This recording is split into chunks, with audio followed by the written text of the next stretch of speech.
Hey everybody, I'm Alex, and welcome to Storytime. I have so many great stories for you today, and this time they are all about hats. As you can see, my buddy Buster is here again, and he got into the spirit of things, because he's a good sport. You'll notice that he's wearing a hat, but I am not wearing a hat, because, first of all, I'm a big old stick in the mud, and second of all, I look very silly in hats, as you will be able to see later in the show. Okay, before we do anything else though, I do want to let you know a couple of things. For example, if you like story times, we have so many great story times on ADL TV, so check them out. Also, if you are looking for something to do, we have all kinds of great kids craft projects on ADL TV, and some craft projects for adults too. Also, if you are a fan of kids programming, we have The Saturday Show, which is always on a theme and always excellent. Okay. I think we've covered our bases, and I think it's time to do a hello song. What do you guys think? Do you want a hello song? I thought so. You can't have a good story time without a proper hello song. Okay, here goes nothing.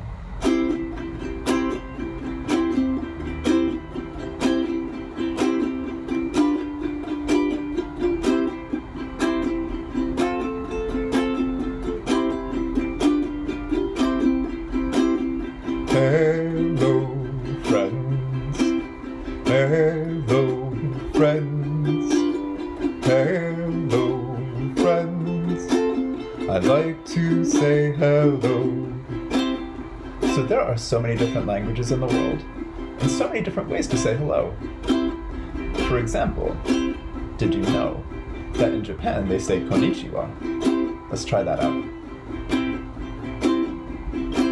Konnichiwa, friends. Konnichiwa, friends. Konnichiwa, friends. I'd like to say konnichiwa. How else could we say hello today? I hear that in Japan, when you answer the phone, you would say moshi moshi. Let's try that one out. Moshi moshi, friends. Moshi, moshi, friends. Moshi, moshi, friends. I'd like to say moshi, moshi. How else could we say hello today? You know, west of the Mississippi, they say howdy. Let's try that one out. Howdy, friends. Howdy, friends. Howdy, friends. I'd like to say howdy do. Okay, back to hello. Hello, friends. Hello, friends. Hello, friends. I'd like to say hello. What fun. Okay. It is now time to do a finger exercise and a rhyme. I brought my fingers with me today. How about you? Oh, you did. That's good. Okay. We're going to do two little blackbirds, and I'm going to use my index fingers like this. And I'm going to do the rhyme. So, 1, 2, 3. Two little blackbirds sitting on a tree. One named Stan, and the other named Lee. Fly away, Stan. Fly away, Lee. Come back, Stan. Come back, Lee. Two little blackbirds sitting on a car. One was near, and the other was far. Fly away near. Fly away far. Come back near. Come back far. Okay, different one this time. Two little blackbirds sitting on the ice. One was mean, and the other was nice. Fly away mean, fly away nice. Come back mean, come back nice. Well, it is now time for a story. All right, you guys, this next story is called Caps for Sale. Now, Once upon a time, there was a peddler who lived in a village who sold hats, or caps. Now, he was no ordinary peddler who would carry their wares on their back. This peddler carried all of his caps right on top of his head, which, as you can see, looked very silly. Now, every day he would walk up and down the street yelling, caps for sale, 50 cents a cap. And as he would walk, he would keep his back very straight, and he would walk very slowly, so as not to disturb any of those many, many hats on top of his head. Now, one day, the peddler walked down the street, yelling, caps for sale, 50 cents a cap. But nobody bought any. So he walked back up the street, yelling, caps for sale, 50 cents a cap. But still nothing. Now, at this point, peddler started to get very hungry. He wanted his lunch, but he had no money because he had sold no hats. So what did he do? He decided, well, I may as well at least take a walk in the country, which is what he did. So keeping his back very straight and walking very slowly, he made his way out of town. He walked for a very long way until the sun was high, high, high up in the sky. And at that point, he eventually found himself in front of a very large tree. Now, peddler thought this would be a good place for me to take a nap. And having missed his lunch, a nap was the best he could do. So he very slowly eased himself back against the tree and sat down. And then when he finally had his back against the tree and his bottom against the ground, he reached up to make sure all those caps were there.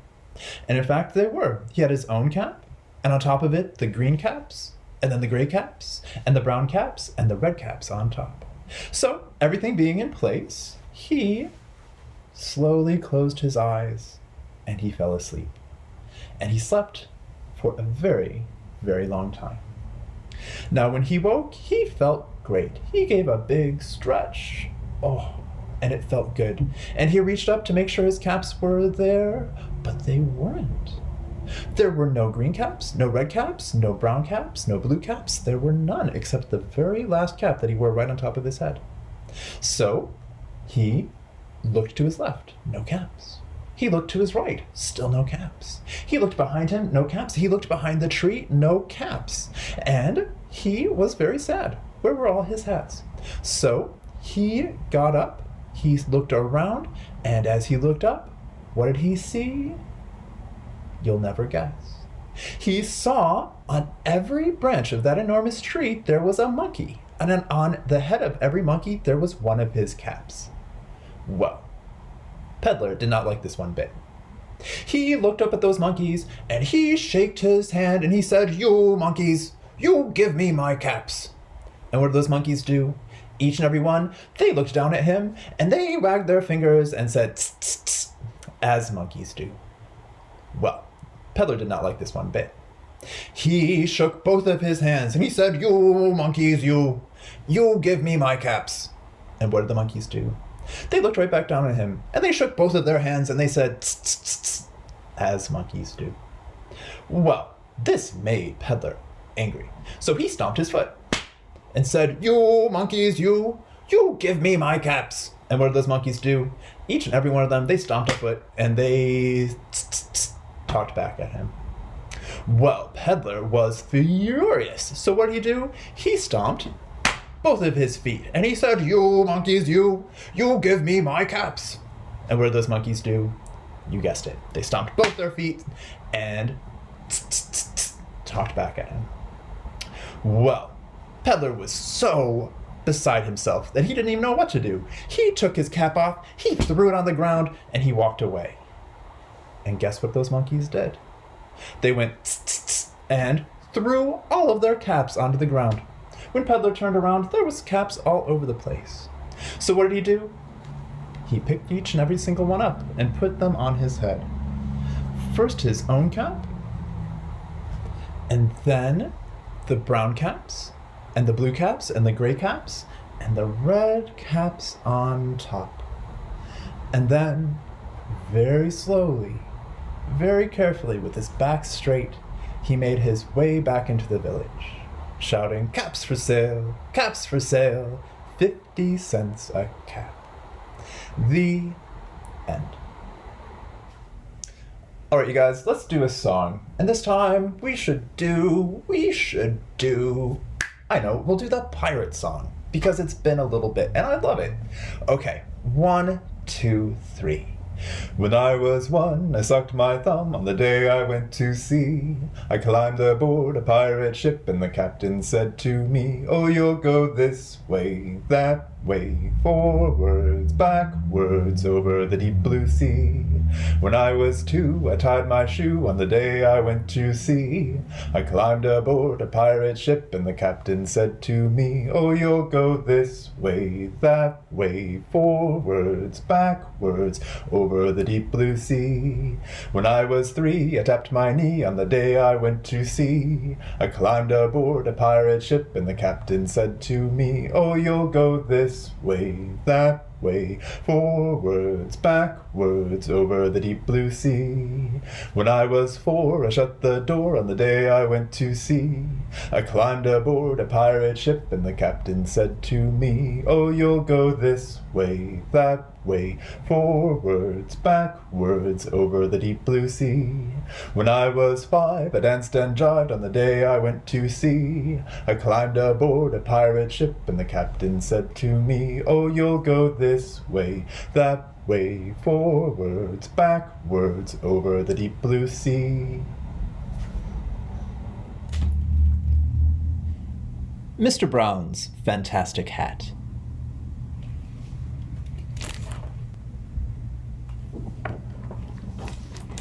Mr. Brown lived alone.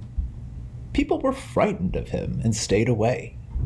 Mr. Brown had no friends, and he didn't want any. He had a smart hat that he would wear when he went out for long walks. He told himself life was perfect without anybody fussing over him. But secretly, Mr. Brown was very lonely.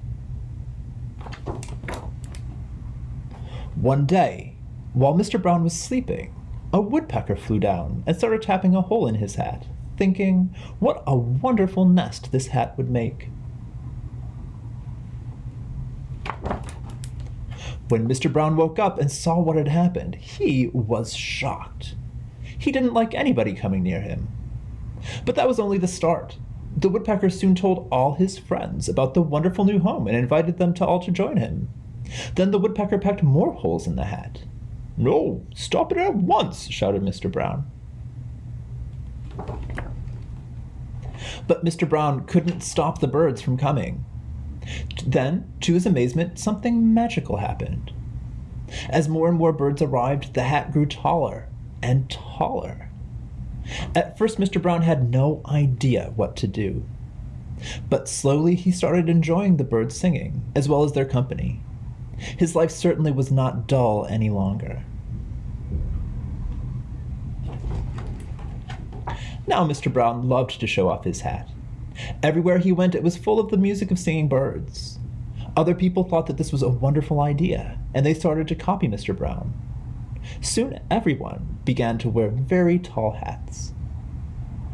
But the birds preferred to stay with Mr. Brown, no matter how hard people tried to persuade them. Sometimes they all went down to the beach, and Mr. Brown would look out over the sea as they flew above him.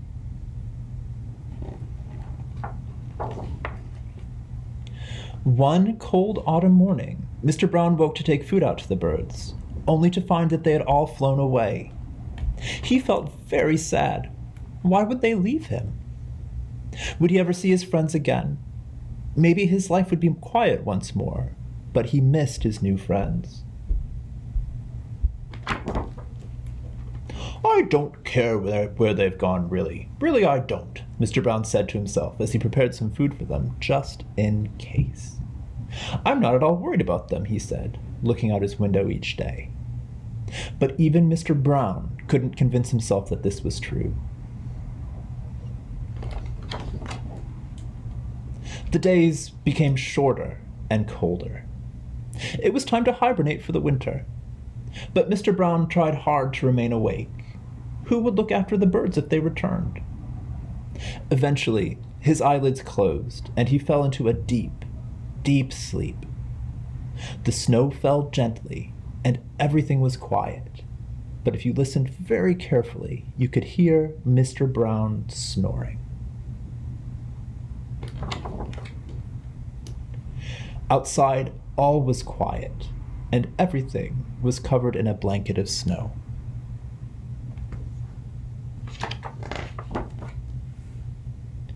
One morning, Mr. Brown woke up to the sound of knocking. He had been dreaming of the birds, and felt that he could still hear them singing. The knocking seemed to be coming from outside. He opened the door, and what did he see? It was spring, and there was the woodpecker again. While Mr. Brown was sleeping, his hat had grown roots and become a tall tree with branches and fresh new leaves. The birds had spent the winter in warmer lands and had now returned to their home. Mr. Brown was so happy to see his friends. At last he could admit that this was better than being alone. And they all lived happily ever after. The end. All right, you kids, it's time to sing another song. And this time, we're going to sing the Grandel, Duke of York, because it is amazing. Now, the best part of this song is that you can sing it over and over again, and each time you sing it, you can go just a little bit faster than you did before. So, let's give it a go. 1, 2, 3. Oh, the Grandel, Duke of York, he had 10,000 men. He marched them up the top of the hill, he marched them down again. And when you're up, you're up, and when you're down, you're down. And when you're only halfway up, you're neither up nor down. So that was pretty cool, but let's see how it goes if we go just a little bit faster. Oh, the Grendel, Duke of York, he had 10,000 men. He marched them up to the top of the hill, he marched them down again. And when you're up, you're up, and when you're down, you're down. And when you're only halfway up, you're neither up nor down. Okay, let's try it again. Oh, the Grendel, Duke of York, he had 10,000 men. He marched them up the top of the hill, he marched them down again. And when you're up, you're up, and when you're down, you're down. And when you're only halfway up, you're neither up nor down. All right, getting faster, but let's try even faster still. Oh, the Grandel, Duke of York, he had 10,000 men. He marched them up the top of the hill, he marched them down again. And when you're up, you're up, and when you're down, you're down. And when you're only halfway up, you're neither up nor down. Okay, getting there, but let's try super lightning fast. Oh, the Grandel, Duke of York, he had 10,000 men. He marched them up the top of the hill, he marched them down again. And when you're up, you're up, and when you're down, you're down. And when you're only halfway up, you're neither up nor down. Okay, let's try one more time, except this time super blindingly lightning fast. Oh, the Grendel, Duke of York, you had 10,000 men, you marched from the top of the hill, you marched them down again, and when you're up, you're up, and when you're down, you're down, and when you're only halfway up, neither up nor down. Whew, man, that was so fast, you guys. Well, in any event, it's now time for another story. All right, you kids, this next story is called Mrs. Honey's Hat. Once upon a time, there was an old woman whose name was, you guessed it, Mrs. Honey. Now, the most important thing to know about Mrs. Honey is that she had the most elaborate, over-the-top, fantastic hat that anyone has ever seen. Now, this hat had everything. It had big feathers. It had a bunch of cherries in it. It had a big seashell in it. It had a little bit of lace, and a flower, and a nice big pink ribbon. And Mrs. Honey, she wore this hat every day. Now, one day, Mrs. Honey, she took her grandson to the park to play, which is such a nice thing to do. Well, once they got to the park, the little boy went off to play, and Mrs. Honey, she sat herself down on a park bench and got to work on her knitting. Well, Mrs. Honey was so deep into what she was doing that she did not even notice what happened next. As the boy was playing, he took a glance at that hat, and he started thinking. He thought to himself, oh, those feathers would make my arrows fly much better than they do right now. So he set down his bow and arrow, and he very carefully crept up behind her, and what did he do? Cheeky monkey. He pulled those feathers out, one by one. And then he thought to himself, oh, well, if I just take them, she might notice. What should I replace them with? So what did he do? He pulled the chewing gum out of his mouth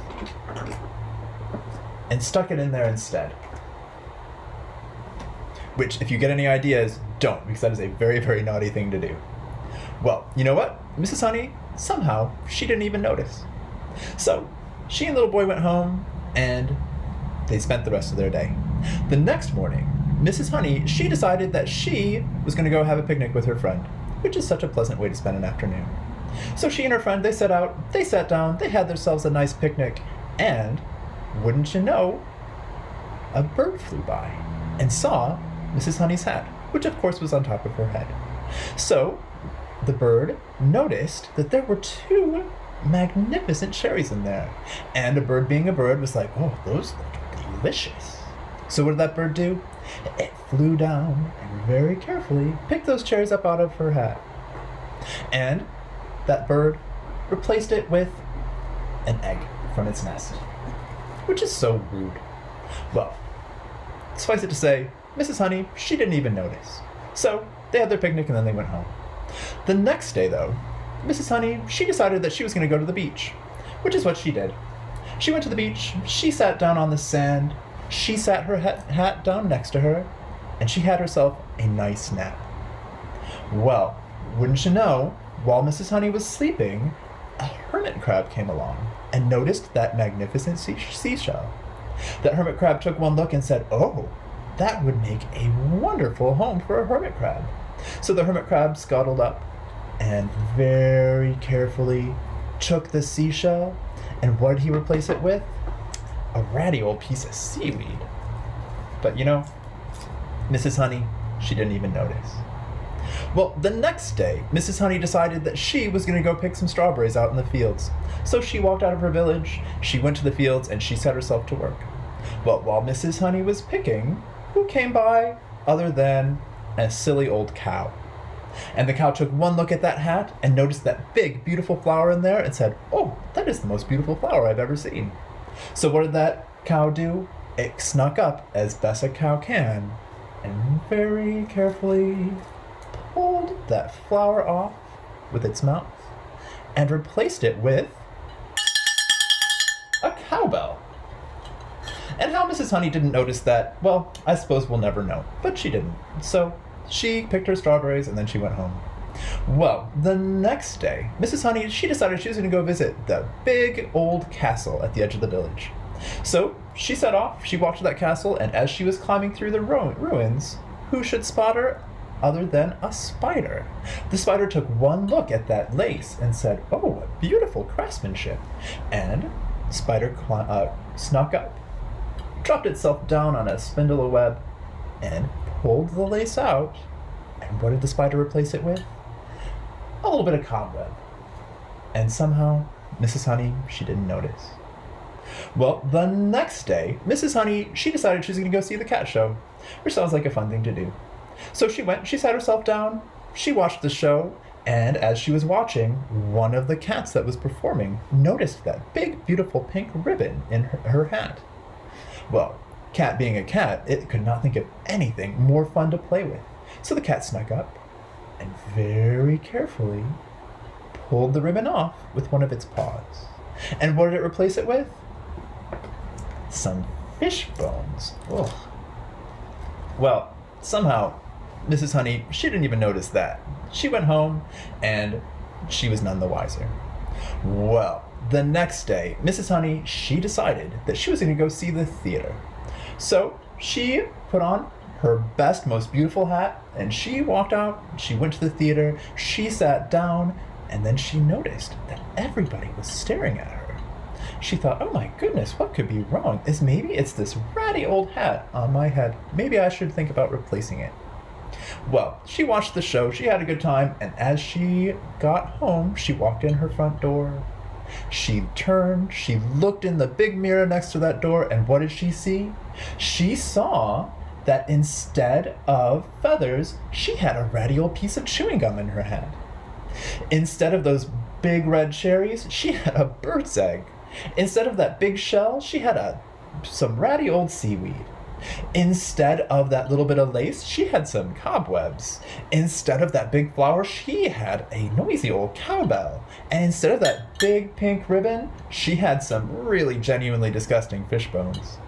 Well, she looked at herself in the mirror and she thought, well, I thought maybe I needed a new hat. And come to find out, I do in fact have a new hat. It is totally different. Well, Mrs. Honey, she lived happily ever after, and we assume she got herself a new hat. The end.